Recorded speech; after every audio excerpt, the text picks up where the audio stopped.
आइए बच्चों, अब संगठन संरचना के अर्थ एवं प्रकार के बारे में जानते हैं। संगठन प्रक्रिया में क्या होता है? एक संरचना या ढांचा तैयार किया जाता है, तभी संस्था में जो कार्य होते हैं वो अच्छे से संपादित हो पाते हैं।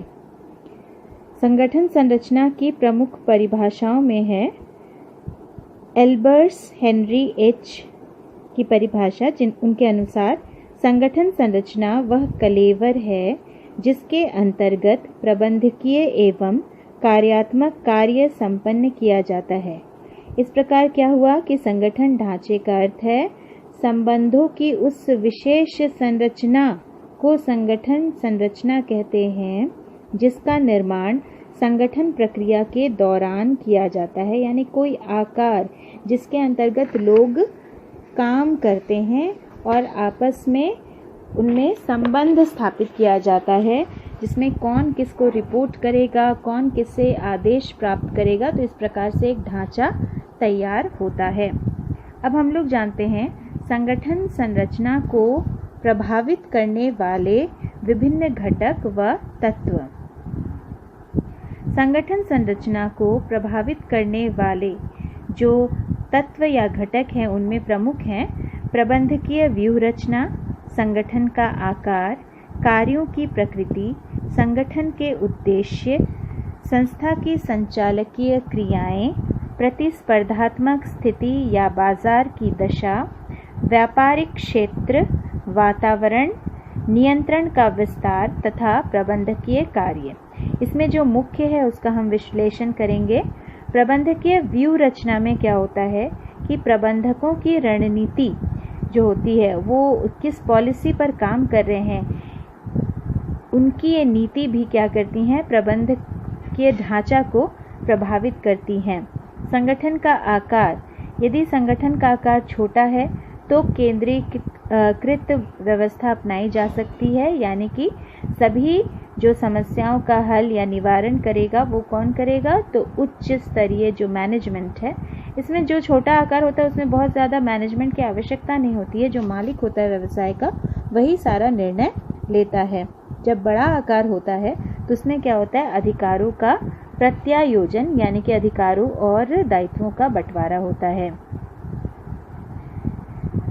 कार्यों की प्रकृति, प्रत्येक संस्था की स्थापना कुछ विशिष्ट प्रकार के कार्यों को संपन्न करने के लिए की जाती है, अतः कार्यों की प्रकृति का भी संगठन संरचना पर प्रभाव पड़ता है। संगठन के उद्देश्य, अगर संगठन का उद्देश्य क्या है ये पता चल जाए तो संगठन ढांचा तैयार करने में भी आसानी होती है। संस्था की संचालकीय क्रियाएं, प्रबंधक कार्य स्वयं नहीं करते, वे दूसरों से कार्य करवाते हैं, अतः जो व्यक्ति कार्य करते हैं वे उपक्रम की संगठन संरचना को प्रभावित करते हैं। इसके अलावा प्रतिस्पर्धात्मक स्थिति, अगर प्रतिस्पर्धात्मक स्थिति को भी ध्यान में रखा जाता है जब संगठन संरचना तैयार की जाती है, तो प्रतिस्पर्धा की दृष्टि से भी संरचना विस्तृत या संकुचित हो सकती है। आइए अब जानते हैं संगठनात्मक ढांचों के प्रकार, जिसमें पहला है संगठन का कार्यात्मक ढांचा। जब कार्य के आधार पर संगठन का ढांचा तैयार किया जाता है तो उसे कार्यात्मक संगठनात्मक ढांचा कहते हैं।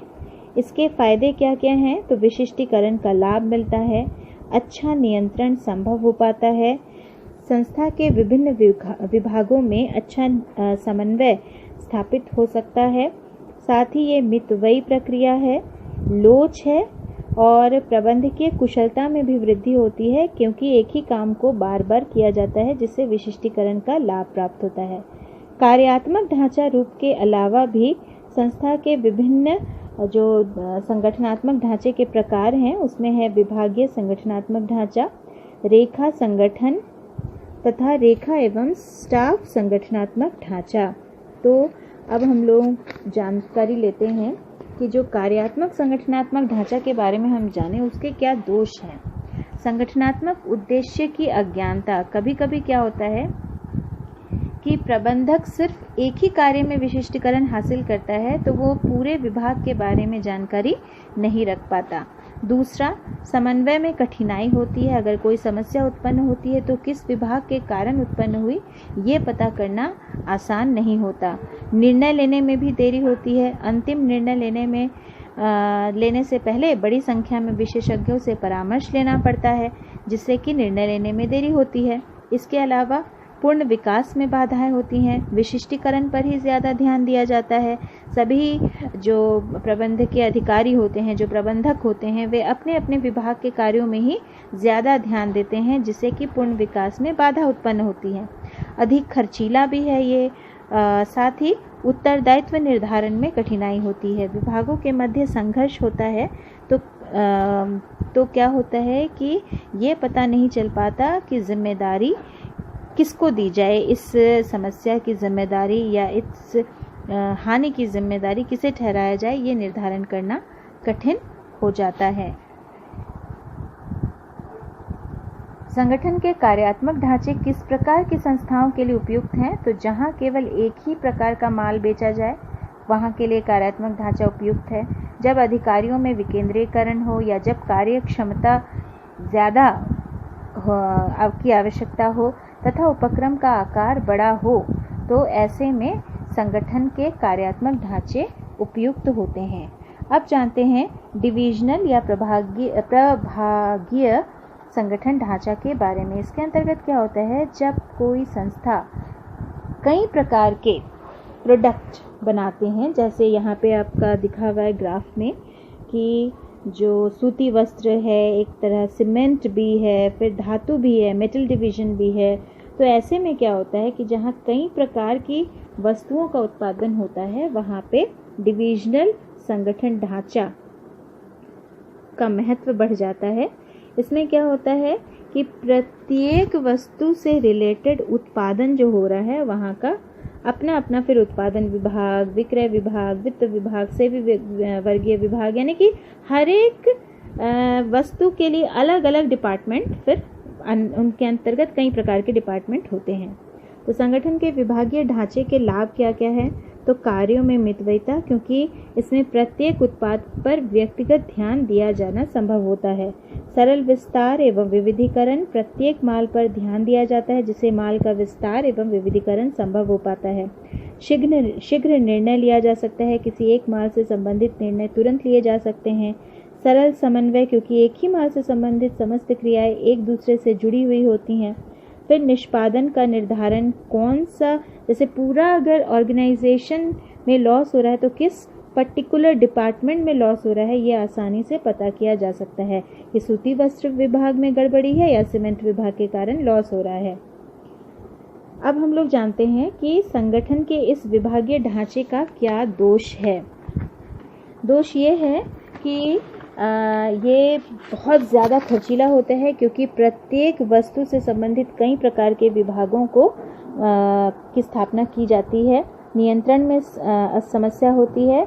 फिर कभी कभी देखा जाता है कि अपने ही विभाग पर ज़्यादा ध्यान देते हैं प्रबंधक, और स्वार्थ, जिसको कह सकते हैं कि स्वार्थी दृष्टिकोण पनपता है।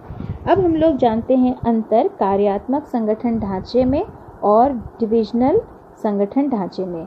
तो कार्यात्मक संगठन ढांचा कार्य के आधार पर होता है, जबकि डिविजनल संगठन ढांचा उत्पादों के आधार पर होता है।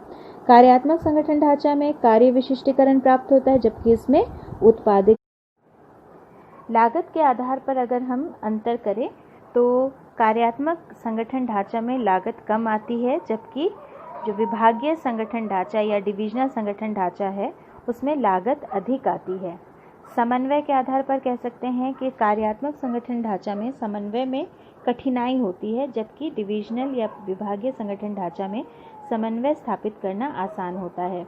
उत्तरदायित्व का निर्धारण, जबकि कार्यात्मक संगठन ढांचा में अगर आप देखा जाए तो उत्तरदायित्व लेने को कोई भी तैयार नहीं होता, जबकि डिविजनल जो डिपार्टमेंट होता है, संगठनीय ढांचा होता है, उसमें आसानी से उत्तरदायित्व आप निर्धारण किया जा सकता है।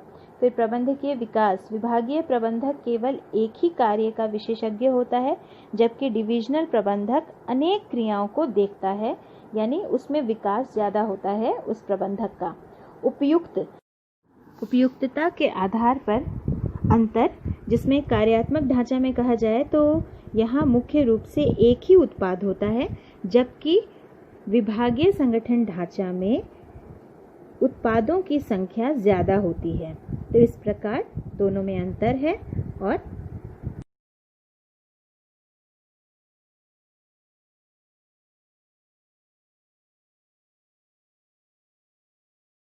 अब कुछ वस्तुनिष्ठ प्रश्न उत्तर के साथ आप सुन ले। जैसे संगठन संरचना के कितने प्रारूप होते हैं? तो संगठन संरचना के मुख्य रूप से 2 प्रारूप होते हैं। कार्यों के आधार पर किस संगठन संरचना का निर्माण होता है? तो कार्यात्मक संगठन संरचना का निर्माण होता है। कार्यात्मक संगठन संरचना किस प्रकार के संगठन के लिए उपयुक्त है? तो जहां एक ही प्रकार की वस्तुएं उत्पन्न होती हैं, यानी कि एकल उत्पाद। उत्पाद के आधार पर किस संगठन संरचना का निर्माण होता है? तो डिविजनल संगठन संरचना का निर्माण होता है। वृहद निर्माणी कंपनी संगठन के लिए कौन सी संगठन संरचना उपयोगी है? तो जवाब होगा डिविजनल संगठन या कह सकते हैं कि विभागीय संगठन संरचना। Thank you.